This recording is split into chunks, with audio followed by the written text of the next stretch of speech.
Grad Santa Fe, koji se nalazi u saveznoj državi Novi Meksiko u SAD-u, mjesto je u kojemu se nalazi najveće remek djelo Svetog Josipa na zemlji. Čudesne stube Svetog Josipa, koje se nalaze u Loretskoj kapeli u Santa Feu, već preko 130 godina privlače preko 250.000 posjetitelja godišnje.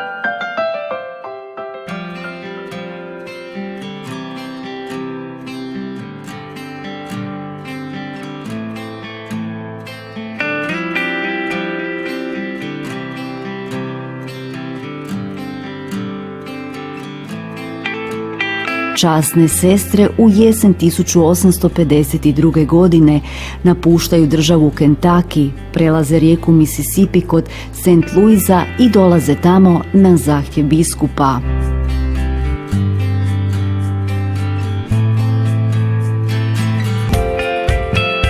Put je bio težak, pratile su ih mnoge nevolje.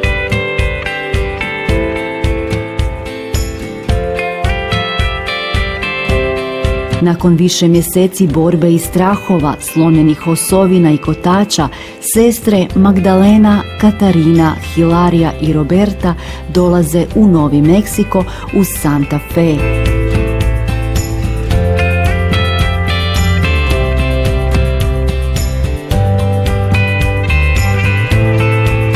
Sestra Magdalena imenovana je poglavaricom sestara.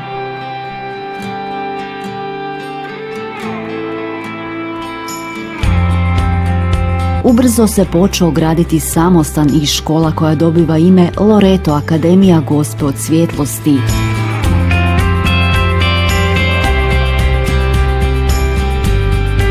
21 godinu nakon što su časne sestre napustile državu Kentucky, radnici su sagradili jednu kapelu gotičkog stila.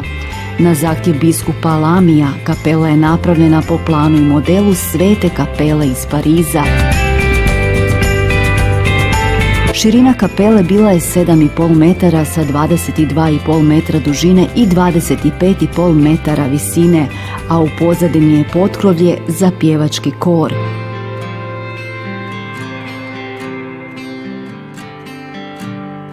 Sestra Barbur ističe da je kapelicu dizajnirao arhitekt Petar Mulej i da je gradnja započeta 25. lipnja 1873. godine i bila je dovršena 5 godina kasnije uz cijenu od $30.000.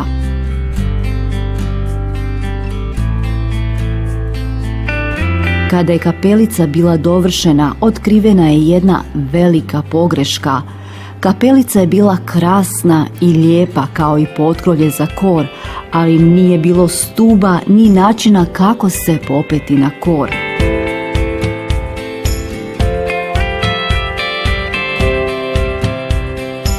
Mnogo stolara i majstora je došlo vidjeti kapelicu i dati svoje mišljenje. Sve se svodilo na jedan odgovor: nema rješenja i stube nije moguće napraviti. Razlog je bio da je potkrovlje za pjevački kor bilo previsoko i da bi stube zauzele puno prostora u kapelici. Postavljalo se čak pitanje da li koristiti ljestve ili sagraditi novi balkon. Časne sestre su bile jako razočarane i odlučile su ništa ne dirati nego vjerovati u čuda i moliti.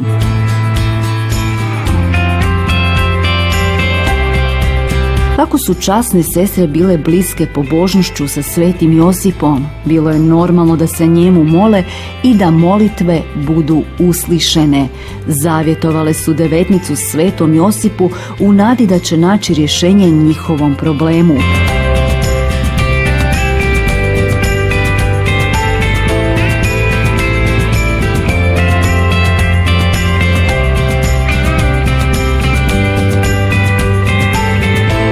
Prema svjedočanstvu, na zadnji dan devetnice pojavio se sjedi starac s magarcem i sandukom punim alata. Starac je zatražio glavnu sestru koja je odgovorna za kapelicu, a u to vrijeme to je bila sestra Magdalena. Starac je od nje zatražio dopuštenje da sagradi stube. Sestra Magdalena je bila ushićena i sva sretna prihvatila je ponudu. Jedan izvor govori da je posao bio dovršen u kratko vrijeme, a drugi izvor tvrdi da je gradnja trajala 6 do 8 mjeseci. Ne uzimajući u obzir trajanje gradnje, posao je bio završen, a stube napravljene. Neke časne sestre koje su tu bile nazočne prilikom gradnje stuba su zapisale i tvrde da se starac koristio samo jednom pilom, jednim čekićem i nekim primitivnim alatom.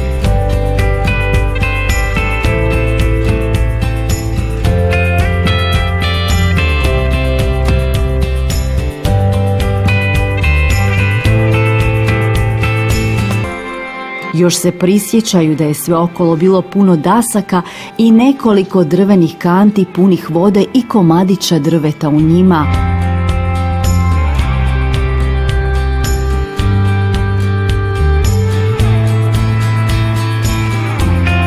Kada je majka Magdalena htjela platiti stolaru, od starca nije bilo ni traga, ni glasa.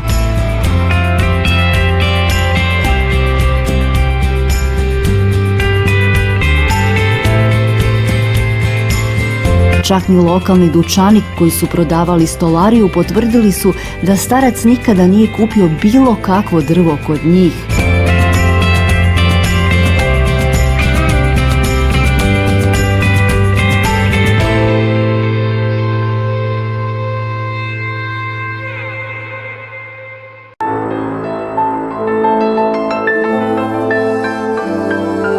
Stube koje je starac ostavio sestrama kao poklon imaju 2 puna kruga od 360 stupnjeva, sveukupno 33 stepenice bez središnjeg potpornog stupa kojeg većina kružnih stubišta ima. To znači da ove stube vise bez podrške. Cijela masa je na bazi. Neki arhitekti su rekli da bi se po svim zakonima gravitacije stube srušile na pod čim bi netko stao na njih. No stube se koriste svakodnevno više od 100 godina.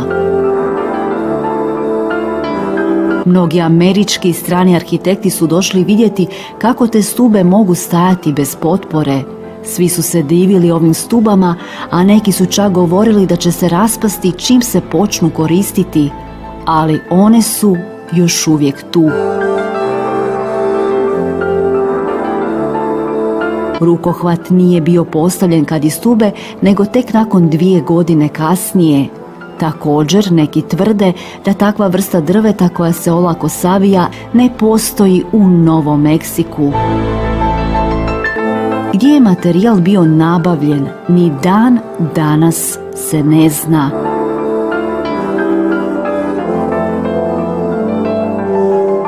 Stube izgledaju prekrasno, napravljene su precizno i to je veliko umijeće za sve arhitekte, pogotovo u vrijeme kada nije bilo tehnike kao danas.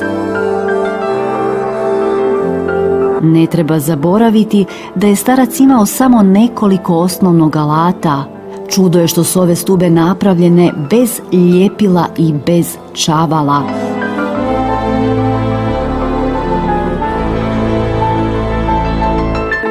Drugo čudo je što imaju 33 stube, što označava 33 godine Isusova života na zemlji. Također je čudo da nitko ne zna odakle je drvo došlo, niti tko je bio taj starac koji je besplatno napravio ovo stubište.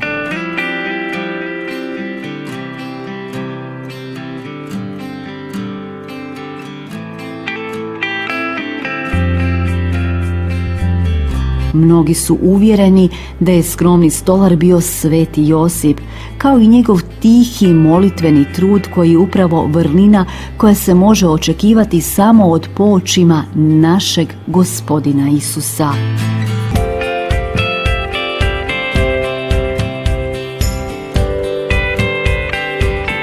Ovo veličanstveno djelo je dokaz da sveti Josip nedvojbeno pronalazi načine za pružanje pomoći onima koji ponizno i pouzdano predaju svoje potrebe u njegove sposobne ruke.